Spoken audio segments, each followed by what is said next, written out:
Video जो मैंने post की थी उसमें बहुत सारे बच्चों के अलग-अलग कमेंट आए थे, तो उसके एक बार मैं आंसर तुमको दे देता हूँ। देखो, पहला सबसे बड़ा जो क्वेश्चन आपका था, पहला कि आपको कैसे पता?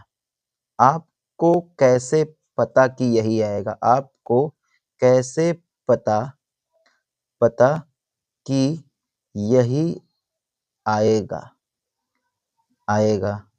ये सबसे बड़ा आपका क्वेश्चन था। बहुत सारे बच्चों ने मुझसे पूछा है कि आपको कैसे पता कि यही आएगा?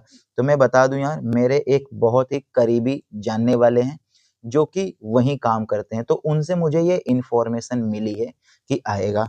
ठीक है, उनसे मुझे इन्फॉर्मेशन मिली है। देखो, ऑफलाइन बैच में हम बहुत करा रहे हैं बच्चों के, और अच्छे परसेंटेज भी आ रहे हैं। जरा तुम सोच के देखो, अगर नहीं पता लगती चीजें तो बच्चे 100% कैसे ले ले रहे हैं, 99% ले ले रहे हैं, ये सारे कैसे पॉसिबल हो पा रहे हैं, है ना। दूसरा क्वेश्चन तुम्हारा था पेपर लीक। क्या सच में पेपर लीक होता है? पेपर लीक के बारे में तुम्हारा दूसरा क्वेश्चन था कि पेपर लीक होता है क्या? तो इसके लिए तो तुम खुद ही समझदार हो यार। जरा ये बताओ, पता नहीं कितने ऐसे गवर्नमेंट एग्जाम होंगे या बड़े बड़े बोर्ड्स पेपर कराते हैं, उनके पेपर लीक हो जाते हैं, है ना। फिर यहाँ तो एक ये छोटी सी बात है, लीक वाली बात। ठीक है, लीक वाली बात का मतलब ये होता है कि कहीं ना कहीं से आपको एक छोटी सी इंफॉर्मेशन मिल गई। अगर लीक नहीं होता पेपर, तो सोच के देखो, बड़े बड़े इतने एग्जाम हो रहे हैं, उसमें पेपर लीक हो जा रहे हैं, है ना। बड़े बड़े एग्जाम्स हो जा रहे हैं, उसमें लीक हो जा रहे हैं पेपर, तो ये तो फिर भी एक छोटी सी चीज है। तो इस बारे में तो बिल्कुल टेंशन फ्री रहो तुम, ठीक है। इंफॉर्मेशन बस पक्की है। लास्ट जो आपका क्वेश्चन है, लास्ट, क्या गारंटी है? लास्ट जो आपने मुझसे पूछा है कि क्या गारंटी है, क्या गारंटी है कि यही आएगा? सबसे इंपॉर्टेंट क्वेश्चन है कि क्या गारंटी है इसकी। तो मैं देखो आपको तर्क के साथ समझाता हूँ, डायरेक्ट हवा में बात नहीं करने वाला हूँ मैं, ठीक है। सीबीएसई जो होती है ना, सीबीएसई सीबीएसई सीबीएसई क्या करती है कि टोटल 5 सेट बनाती है पेपर, ठीक है। टोटल 5 सेट बनाती है। अब वो 5 सेट हो गए, ऐसे करके मैं कर लेता हूँ, ये एक सेट हो गया, ये दूसरा सेट हो गया, और ये थर्ड सेट हो गया, और ये फोर्थ सेट हो गया, और ये 5 सेट हो गया। अब इन 5 सेट्स के भी एक एक 3-3 सेक्शन सब सेट होते हैं। इसके 3 सबसेट, ये 3 सबसेट, ये 3 सबसेट, ठीक है। ये 3 सबसेट होते हैं। आई बात समझ में? ये 3 सबसेट होते हैं। अब पेपर बनाने से पहले सीबीएसई एक चीज को फॉलो करती है, 70% और 25%, है ना। अब 25% में क्या होता है, पीवाईक्यूज। पीवाईक्यूज आपने सुना होगा, बहुत सारे टीचर्स बोलते हैं यार पीवाईक्यू कर लो, पीवाईक्यू कर लो, पीवाईक्यू कर लो, काम हो जाएगा, ठीक है। लेकिन कितने पीवाईक्यू? 8 से 10 ईयर का पीवाईक्यू कर लो। तो क्या 8 से 10 ईयर का पीवाईक्यू करना पॉसिबल है? नहीं पॉसिबल है। अगर तुम 8 से 10 साल का पीवाईक्यू पूरा का पूरा कर लो यार, तो कुछ ना कुछ तो आ ही जाएगा, किसी ना किसी प्रीवियस ईयर क्वेश्चन से तो आया ही होगा। तो एग्जैक्टली वो कौन से पेपर से आया है 25%? एग्जैक्टली जैसे मैं अगर तुमको ये बोल दूं कि ये 10 क्वेश्चन है, तुम्हारा टेस्ट होना है, और इस 10 क्वेश्चन में से 2 क्वेश्चन मैं कंफर्म कंफर्म देने वाला हूं, सिर्फ 10 क्वेश्चन में से। कल तुम्हारा टेस्ट है, 10 क्वेश्चन, 10, ये 10 क्वेश्चन है, और 10 क्वेश्चन में से कोई 2 क्वेश्चन मैं तुमको दूंगा, अगर मैं ये बोलूं। तो अब बताओ कि तुम कितने क्वेश्चन पढ़ के आओगे? 10 के 10 पढ़ के आओगे, है ना। क्योंकि तुम्हें पता ही नहीं है, तुम्हें तो पता ही नहीं है ना भाई कि कौन से मैं दो दो दे दूंगा। ऐसा हो सकता है क्या कि मैं तुम वही 2 पढ़ के आ जाओ और मैं वो दे दूं? वो तो एक तरह से एक इत्तेफाक होगा, लेकिन रियल में यार ऐसा पॉसिबल नहीं है कि जो सारे बच्चे पढ़ के आ जाए मैंने वही 2 दिया हो।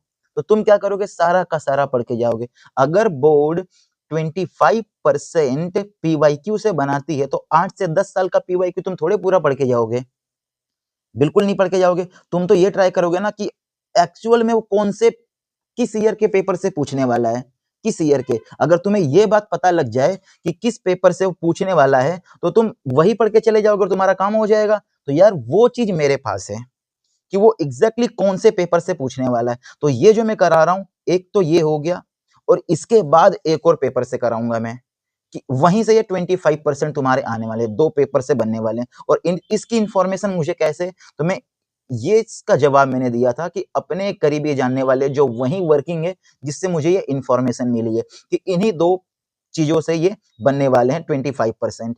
आई बात समझ में? तो अपना काम क्या है, वो दो पेपर जो भी हैं, जो भी वो दो प्रीवियस ईयर पेपर है, उनको पूरा खत्म करके जाना है ताकि आ जाए तो अपन को छूट नहीं पाए। और उसके बाद आता है 75% वाली बात। उसके बाद आती है 75% वाली बात। तो 75% का मतलब मैंने बोला है कि सीबीएसई टोटल 5 सेट बनाता है। 1 सेट, 2 सेट, 3 सेट, 4 सेट और 5 सेट। अब इन सेट के भी ये सबसेट होते हैं। ये सबसेट होते हैं जिसको तुम कहते हो यार मेरे को सेट ए मिला था, मेरे को सेट बी मिला था, मेरे को सेट सी मिला था। ये सेट ए हो गया, ये बी हो गया और ये सी हो गया। सब में ऐसे ही ए बी सी, इसमें भी ऐसे ही ए बी सी, इसमें भी A B C, A B C, ऐसे ये सेट हो गए हर एक के। तो अब बाइलक क्या होता है, इन पांचों में से कौन सा सेट तुमको आना है, ये उनकी मीटिंग में डिसाइड होता है कि इस पांचों में से कौन सा सेट आएगा। मान लो 1 वाला आ गया, अब 1 वाले में भी क्या होगा, 1 वाले में भी क्या होगा कि तुम्हारे हिस्से में सेट ए आ सकता है, सेट बी आ सकता है, सेट सी आ सकता है। अब तुम्हारे दिमाग में, खुरापाती दिमाग में एक क्वेश्चन हो रहा होगा कि तब तो यहाँ भी क्वेश्चन अलग अलग हो गए। नहीं, यहाँ क्वेश्चन पेपर बिल्कुल सेम होता है। सेट ए में, बी में क्वेश्चन बिल्कुल सेम होता है, बस क्या होता है इनका ऑर्डर चेंज होता है। ऑर्डर चेंज होता है। ऑर्डर का मतलब क्या है, नंबरिंग चेंज होता है। नंबरिंग चेंज होता है, ठीक है, नंबरिंग चेंज होता है और कोई भी चीज नहीं होती है।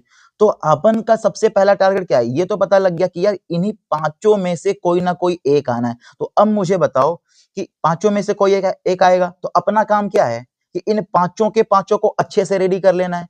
अब वो पांचों मिलेंगे कहां से, यार वो पांचों की ही तो चीज मेरे पास है, वो पांच ही चीज मेरे पास है। और वो कहां से मेरे पास है, किस तरीके से, ये तुमको मैं पहले बता चुका हूं। देखो यार, यूट्यूब का एक अपना टर्म एंड कंडीशन है, सारी चीजें हम खुल के नहीं बता सकते, ठीक है ना। अगर ऐसा नहीं होता तो तुम जरा सोच के देखो कि कैसे बच्चों के 100% आ रहे हैं, जरा सोच के देखो। और बड़े बड़े इंस्टीट्यूट में तो बिल्कुल आ रहे हैं यार, धड़ल्ले से आ रहे हैं। मैं तुमको एक चीज बताता हूँ, जरा सोच, तुम उस पर जरा सोचना। मैं जब 10th में था, 10th में यार देखो, आप मैंने भी ना 10th के बाद 12th की, 12th के बाद इंजीनियरिंग की, और इंजीनियरिंग में तुम कॉलेज टॉपर बन के खुश हो जाते हो, और मैं यूनिवर्सिटी टॉपर था अपने टाइम का, ठीक है। तो इतना जज करना बंद करो और पढ़ाई पे ध्यान दो। मैं तुमको एक चीज बता, देखो मैं जब 10th में था तो उस टाइम इंटरनेट का जमाना नहीं था, इंटरनेट का जमाना बिल्कुल भी नहीं था। तो न्यूज़पेपर में क्या हुआ करता था, सैंपल पेपर आया करते थे, न्यूज़पेपर में सैंपल पेपर आया करते थे। तो सारे बच्चे उस सैंपल पेपर को रोज क्या करते थे, सॉल्व कर लिया करते थे, रोज सॉल्व कर लेते थे। और हम क्या थे यार, हम तो पढ़ने में इतने तेज हैं, इतनी अच्छी हमारी तैयारी है, रोज धड़ल्ले से अपना पेपर की तैयारी कर रहे हैं, कोई दिक्कत है ही नहीं, हमें कोई प्रॉब्लम नहीं है। और जब लास्ट का पेपर होने से 3-4 दिन पहले उसका एक वैसे ही रोज की तरह न्यूज़पेपर आता है। न्यूज़पेपर में वो क्वेश्चन पेपर, सैंपल पेपर था। और पेपर देने के बाद ये पता लगा कि उसने जो 5 से 7 सैंपल पेपर जो न्यूज़पेपर में आना शुरू हुए थे, उन्हीं में से एक पूरा का पूरा कॉपी पेस्ट होके आ गया है। पूरा का पूरा कॉपी पेस्ट होके आ गया यार, पूरा का पूरा कॉपी पेस्ट। अब जब हमें ये बात पता लगी ना, मुझे भी यार, तो मैं बताऊं बहुत बुरा लगा था, दिल से यार बहुत बुरा लगा था। आज तक बुरा लगता है, काश मैंने भी वो कर लिया होता, तो आज मेरे पास ये पछतावे वाला काम नहीं होता। मैं बता रहा हूँ, देखो 10th का पेपर तुम लाइफ में पूरी एक ही बार दे पाओगे, दोबारा देने का मौका मिलेगा लेकिन तब जब तुम फेल हो जाओगे, जब तुम फेल हो जाओगे तभी तुम्हें दोबारा पेपर देने का मौका मिलेगा, है ना। 10th का पेपर एक ही बार देना है। तो अगर तुम फिर भी रिस्क लेके आगे बढ़ना चाहते हो तो ठीक है, मेरी तरह पछताते रहना यार कि वही है। तो इन्हीं सैंपल पेपर में से अब सोचो कि वो लीक हो कैसे गई। और आजकल क्या है, वो अब न्यूज़पेपर में नहीं आता, अब तो सारा इंटरनेट का जमाना हो गया है, तो वो सारी चीजें तो आती नहीं है। तो अब आगे तुम्हारी मर्जी है, अगर तुम चाहो तो यहीं से वीडियो को स्किप करके जा सकते हो, या तो फिर मेरे साथ कंटिन्यू कर सकते हो। ये गारंटी है कि 100% इन 5 सेट में से एक सेट तुम्हारे पेपर में आएगा, इस बात की गारंटी है, ठीक है। सारी चीजें खुल के नहीं बताई जाती यार, समझा करो थोड़ा सा, ठीक है। पब्लिकली सारी चीजें नहीं बताई जाती, वरना अगर ऐसा नहीं होता तो 100%, 99% आ कैसे रहे हैं, ठीक है। तो यार चलो, अगर तुम कंटिन्यू कर रहे हो तो वेल एंड गुड है यार, साथ बने रहो, मजा आएगा, नंबर्स तुम्हारे इतने अच्छे आएंगे कि प्राउडली तुम किसी से बोलोगे यार मेरे मैथ में 100 में 100 आ गए। और मेरे पास ऐसे ही मैथ का नहीं, साइंस का भी है, साइंस का भी है, मैं साइंस के भी तुमको दूंगा, साइंस के भी। मैं ट्राई कर रहा हूँ हिंदी का, लेकिन थोड़ी सी भी छुट्टियां वगैरह चल रही है ठंडी की वजह से, तो प्रॉब्लम हो रही है, ठीक है। तो आगे मेरे साथ कंटिन्यू करना या नहीं करना ये तुम्हारे ऊपर डिपेंड करता है। बाकी सारी बात ट्रस्ट वाली है, एग्जाम के साथ रिस्क लेना नहीं लेना देख लो, मैंने तो तुमको बता दिया है। एक बार ऐसा न्यूज़पेपर में मेरे साथ हुआ है, मैंने बताया ना कि यार 7-8 सैंपल पेपर आए थे और उन्हीं में से कॉपी पेस्ट होके आ गया था। बाकी चलो